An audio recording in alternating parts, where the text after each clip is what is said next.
یہ بات میں نے 5ویں جماعت میں پڑھی تھی. علامہ اقبال کی نظم شکوہ جواب شکوہ میں نے پڑھی. بانگ درا مجھے میرے بڑے بھائی صاحب نے بھیج دی تھی.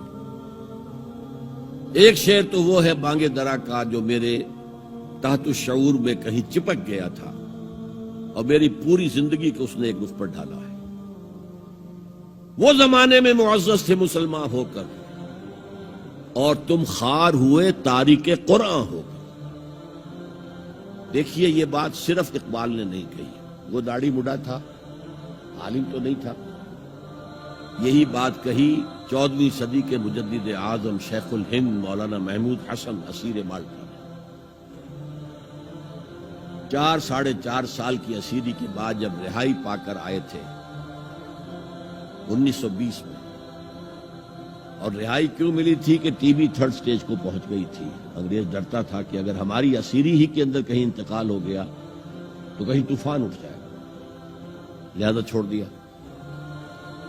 دیوبند میں ایک جلسہ منعقد ہوا اور وقت کے سارے بڑے بڑے علماء موجود. اشرف علی تھانوی صاحب موجود, شبیر احمد عثمانی صاحب موجود, مولانا حسین احمد مدنی موجود, ہمارے جو پاکستان میں مفتی محمد شفیع صاحب موجود. اور انہوں نے یہ واقعہ لکھا ہے اپنی کتاب میں وحدت امت میں کہ شیخ الہند نے کہا کہ ہم نے تو اپنی 4 سالہ دور اسیری میں جتنا ہی غور کیا ہے, ہمیں اپنے زوال کے 2 اسباب نظر آئے ہیں. ایک ہمارا قرآن کو ترک کر دینا, یہ لفظ ہے اس کے اندر, نوٹ کیجیے. حالانکہ علماء نے قرآن کو ترک کیا ہے, لیکن اگر آپ نے کہا نہیں تو یہ صحیح نہیں ہے, کیا ہے. ان کا سارا زور فقہ پر ہے, حدیث پر ہے, زیادہ زور قرآن پر نہیں ہے. صحیح بات. کہنے والا کون ہے؟ شیخ الہند. ایک ہمارا قرآن کو ترک کر دینا اور دوسرا آپس کے اختلافات. اور مفتی شفیع صاحب نے اس کے اوپر پھر یہ گرہ لگائی کہ حضرت شیخ نے جو 2 باتیں کہی تھی حقیقت میں ایک ہی ہے. ہمارے اختلافات بھی اسی لیے کہ ہم نے قرآن کو ترک کر دیا.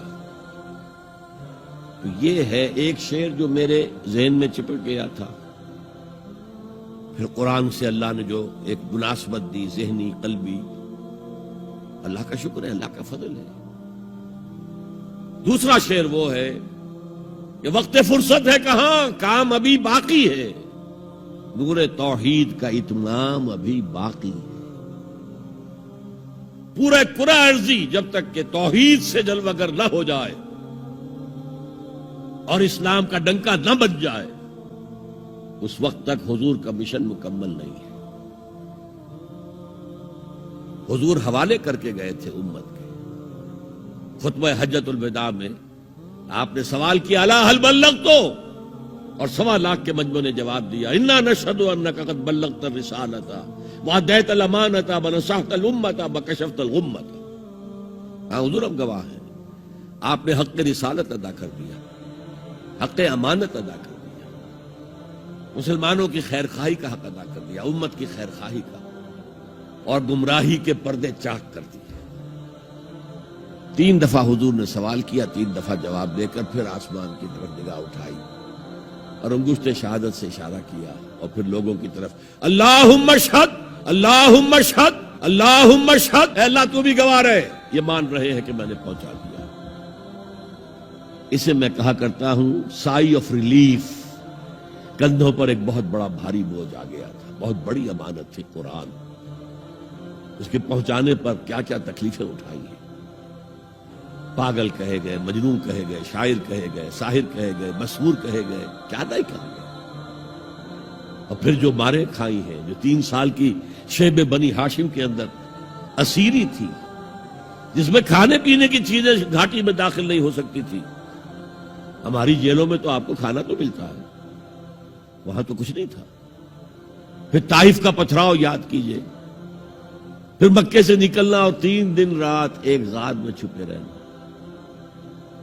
پھر مدینے کے اندر آپ کو معلوم ہے غزوہ بدر آ رہی ہے, اس میں 70 اگر کافر مارے گئے تو غزوہ احد میں 70 صحابہ شہید ہوئے, جن میں حضرت حمزہ بھی ہیں. 3 رشتے ہیں حضرت حمزہ سے حضور کے, چچا بھتیجا, سب کو بس یہی معلوم ہے. چچا بھتیجا، خالہ زاد بھائی، دودھ شریک بھائی، اور عربوں میں دودھ شریک بھائی حقیقی بھائی کے طور پر ہوتا تھا. اور ان کی لاش سامنے آئی ہے کہ ناک کاٹ لی گئی ہے، کان کاٹ لیے گئے ہیں، اور پیٹ چاک کر کے کلیجہ چبایا گیا ہے. یہ سارے بوجھ اٹھا کر اگر وہ حق تبلیغ ادا ہو گیا، اللہ یہ مان رہے ہیں، تو بھی گواہ ہے. اور پھر کیا کہا؟ فَلْيُبَلِّغِ الشَّاهِدُ الْغَائِبَ. اب جو یہاں موجود ہیں ان کا فرض ہے کہ ان کو پہنچائیں جو یہاں نہیں ہے. اور یہ ابد الآباد تک کے لیے، قیامت تک کے لیے ہے. انا آخر المرسلین وانتم آخر الامم. میں آخری رسول ہوں، تم آخری امت ہو. دین کی بات پھیلانا صدقہ جاریہ ہے. ثواب کی نیت سے ویڈیو کو شیئر ضرور کیجیے. جزاک اللہ.